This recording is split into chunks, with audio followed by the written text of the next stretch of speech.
Hello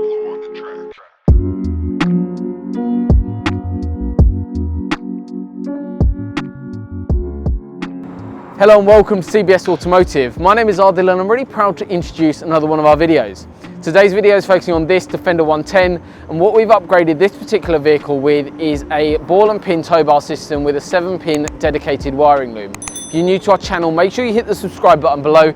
It keeps you up to date with all our latest videos and product reviews that we're carrying out on our channel.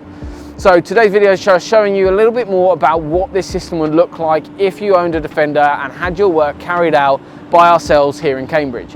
So if you're new to us, you haven't seen our work before, feel free to check out some other videos that we've done, but hopefully this has given you a bit more of an idea of what this system looks like on your vehicle. So we can do the ball and pin style, which we've gone for on this vehicle, as well as a standard baller, as well as any fixing that you want. And we also, what's quite a common upgrade for us, which we'll hopefully be doing another video on shortly, which will be a rear step style tow bar system. So we've got those systems available to you, so just get in contact with us. We'll go through all of that with you in a bit more detail.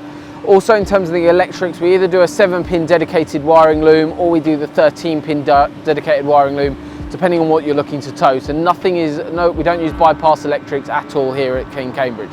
So we'll drop all our links below in terms of for you able to get in contact with us. Best thing to do is pop by, visit us, see our workshop facilities, see exactly how we can help you and your vehicle. So thank you very much for watching this very short video, a bit of an introduction and showing you what the tow bar system is going to look like on a Defender 110. So thank you very much guys, and we look forward to upgrading on your Defender soon. Thank you.